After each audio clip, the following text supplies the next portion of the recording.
ధూళిపాళ భావోద్వేగానికి సంబంధించి మరింత సమాచారం మా ప్రతినిధి పిఎంఆర్ చంద్రశేఖర్ అందిస్తారు. చంద్రశేఖర్, ధూళిపాళకు మంత్రి పదవి లేనట్టుగా భావించాలా? ఎందుకు భావోద్వేగానికి లోనయ్యారు? మీడియాతో కూడా సరిగ్గా మాట్లాడిన పరిస్థితి ప్రస్తుతం నెలకొంది. ఏంటి పరిస్థితి?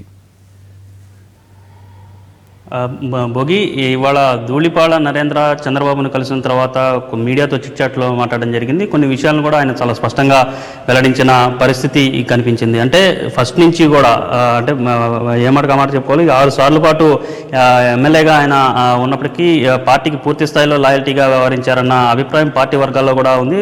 కొన్ని సందర్భాల్లో చంద్రబాబు కూడా ఇదే విషయాన్ని చాలా స్పష్టంగా చెప్పిన పరిస్థితి కనిపిస్తుంది. అయితే పార్టీ ప్రస్తుతం ఉన్న పరిస్థితుల్లో కానీ సామాజిక సమీకరణాలను బేరీజు వేసుకున్న క్రమంలో ఆయనకి స్థానం కల్పించలేని పరిస్థితి ఉందన్న అభిప్రాయం చంద్రబాబు నాయుడు ధూళిపాళ నరేంద్ర వద్ద వ్యక్తం చేసినట్లుగా మనకు సమాచారం అందుతుంది.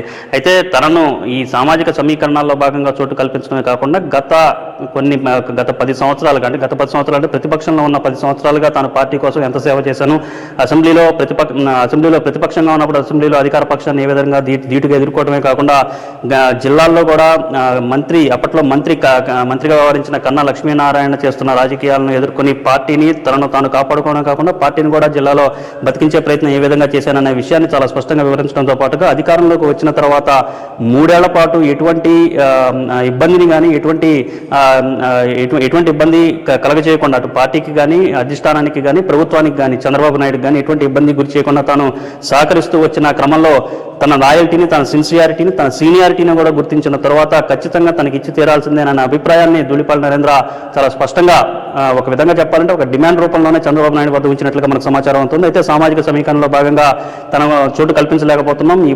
ఇప్పటికే అంటే ఉమ్మడి రాష్ట్రంగా ఉన్నప్పుడు కమ్మ సామాజిక వర్గానికి సంబంధించిన మంత్రులు ఎంతమంది ఉంటారో రాష్ట్ర విభజన జరిగిన తరువాత కూడా అంతేమంది ఉన్నారు. సో ఈ నేపథ్యంలో అన్ని కులాలను బేరీజు వేసుకుంటూ సమన్యాయం పాటించాల్సిన అవసరం ఉంది. కాబట్టి ఈ స్థాయిలో మరింత మందికి అదే సామాజిక వర్గానికి సంబంధించిన మరింత మందికి చోటు కల్పించలేని పరిస్థితి ఉంది. అర్థం చేసుకోవాల్సిందిగా చంద్రబాబు నాయుడు కూడా కోరినట్టుగా తెలుస్తుంది. అయితే గత కొన్ని సంవత్సరాలుగా ఆయన చేస్తున్న సేవలను పార్టీ గుర్తించలేదు, అలాగే చంద్రబాబు గుర్తించలేదు అన్న అభిప్రాయం అయితే ధూళిపాళ నరేంద్రలో చాలా స్పష్టంగా ఉన్నట్లుగా మనకి కనిపిస్తుంది. ఆయన చంద్రబాబు నాయుడుతో మాట్లాడి బయటకు వచ్చిన తర్వాత అయితే ఆయన కొంత ఈ విషయాల్ని కొంత చెబుతూనే కొంత భావోద్వేగానికి గురైన పరిస్థితి కనిపిస్తోంది.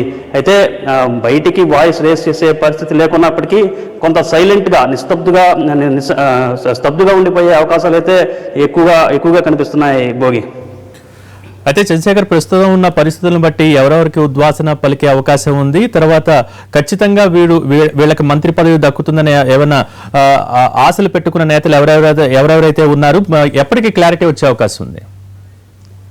అంటే భోగి క్లారిటీ విషయానికి వచ్చేసరికి ఈరోజు రాత్రి 10-11 వరకు కూడా దీనికి సంబంధించిన కసరత్తులు జరిగే అవకాశం ఉన్నట్లుగా మనకి పార్టీ వర్గాల ద్వారా అందుతున్న సమాచారం మేరకు తెలుస్తుంది. రేపు ఉదయాన్నే దీనికి సంబంధించిన జాబితాను మంత్రివర్గ విస్తరణకు సంబంధించిన ఎవరైతే మంత్రివర్గంలో చోటు చేసుకోబోతున్నారో దానికి సంబంధించిన జాబితాను అయితే రాత్రికి కానీ లేదా రేపు ఉదయాన్నే గవర్నర్ వద్దకు పంపించే అవకాశం ఉన్నట్టుగా తెలుస్తుంది. సో ఈ నేపథ్యంలో అసలు ఎవరెవరిపైన వేటు పడుతుంది, ఎవరెవరికి చోటు దక్కుతుంది అనే అంశం మీద ఒకసారి కనుక చూస్తే శ్రీకాకుళం జిల్లాలో కళా వెంకట్రావుకి చోటు దక్కే అవకాశాలు చాలా స్పష్టంగా ఉన్నట్లుగా మనకు సమాచారం ఉంటుంది. ఆ తర్వాత విజయనగరం జిల్లాలో సుజయ్ కృష్ణ రంగారావు పేరు చాలా స్పష్టంగా వినిపిస్తుంది. అయితే సుజయ్ కృష్ణ రంగారావుకి ఎట్టి పరిస్థితుల్లోనూ క్యాబినెట్లో చోటు కల్పించవద్దని చెప్పి ఆ జిల్లాకు సంబంధించిన కొంతమంది నేతలు కోరినట్లుగా సమాచారం అవుతుంది. అయితే వాళ్ళతో పార్టీకి సంబంధించిన ముఖ్య నేతలు కూడా మాట్లాడినట్టుగా తెలుస్తుంది. ఆ తర్వాత కొద్దిగా మెత్తబడ్డట్టుగా మనకు అందుతున్న సమాచారం. ఈ నేపథ్యంలో విజయనగరం జిల్లా నుంచి ప్రస్తుతం